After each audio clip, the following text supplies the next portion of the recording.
કે આ પાના ખાઈને આપણે ફટાકડીને આ જે છે ને પાવડર કરેલો એમાં આ ભીમસેન કપૂર નાખી દેવાનું બરાબર.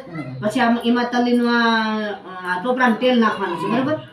અને ટોપરાનું તેલ નાખીને આ આપણે એલોવેરા જેલ નાખી અને એને મિક્સ કરીને મલમ બનાવી નાખવાનું છે. ડબ્બે આવી રીતના ભરી લેવાની છે બરાબર. યાદ રહી ગયું? કઈ રીતનું બધું લેવાનું કે બધું આપણે માપનું કરી લેવાનું. માપ કરી લેવાનું. એક વાટકી હા એક વાટકી હા. જો આ એક વાટકી આ લઈ લીધું બરાબર. અને એક વાટકી આ લેવાનું છે. એક વાટકી ફટાક લીધી છે ને એક વાટકી આપણે ભીમસેન કપૂર લીધું છે. ટોપરાનું તેલ નાખ્યું છે અને એલોવેરા જેલ થોડીક એવી રીતે નાખવાની 1 ચમચી. પછી એને મલમ તૈયાર કરવાનું. પછી જો એમ લાગે કે ઢીલું નથી થયું તો પાછું નાખવાનું. ટોપરાનું તેલ 1 જ ચમચી નાખવાનું છે, વધારે નથી નાખવાનું. એલોવેરા જેલ વધારે નાખવાની છે, સમજી ગયા? અને આપણે આમ મલમ બનાવીને આમ ઢીલું બનાવી નાખવાનું છે. અને પછી આવી રીતના આમ સોળવાનું છે આપણે જ્યાં જ્યાં દુખાવો થતો હોય ને ત્યાં, સમજી ગયા તમે?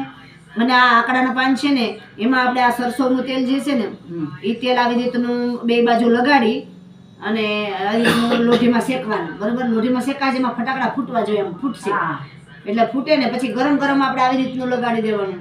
આપણે જ્યાં જ્યાં દુખતું હોય ને જે જગ્યાએ પછી પાટો વાળી દેવાનું બરાબર. આ તરત જ જીરી કેવા ટુકડા જેવા થઈ જાય. આમ ઘડી બાંધશો ને 5-10 મિનિટમાં તા પણ બાંધા રહેવા દેવાના, ભલે ઠંડા પડી જાય. હવે તમે જે તલીનું તેલ છે ને ઓલું મલમ જે તમને બનાવવા આપ્યું છું ને એ મલમમાં તમારે તલીનું તેલ નાખવાનું છે. સરસોનું તેલ તમારે આકડાના પાનમાં નાખવાનું છે, અઠવાડિયું વાપરવાનું છે. ટોપરાનું તેલ પછી એમાં નાખી દો ને આ બધી. હા વધે નાખી દેવાનું. હા વધે તો નકર રહેવા દેજો. 1 જ ચમચી નાખવાનું. હા 1 જ ચમચી ને બધે તો હે આમાં નાખ્યો થોડું નાખવું પડશે ને. હા ટોકરાનું તેલ નાખી દો. હા વાંધો નાખ્યો. પાના ફાડ છે ને રોજ આવી રીતનું પાન તોડી અને 2 ડબલામાં રાખી અને એનો રસ આપણે કેમ કાઢ્યો છે આવી રીતનો રસ કાઢીને તમારે પી જવાનો રોજ. આખા દિવસમાં 1 વખત પી જવાનો. કેટલો પીવાનો? અડધો કપ એમ. આ તમે તારે ભલે ત્રાહણી ભરીને પીવું તો હાલે અને જરાક મળે પણ ફરજિયાત તમને જરાક તો મળવો જ જોઈએ, પીવો જ જોઈએ ફરજિયાત એમ.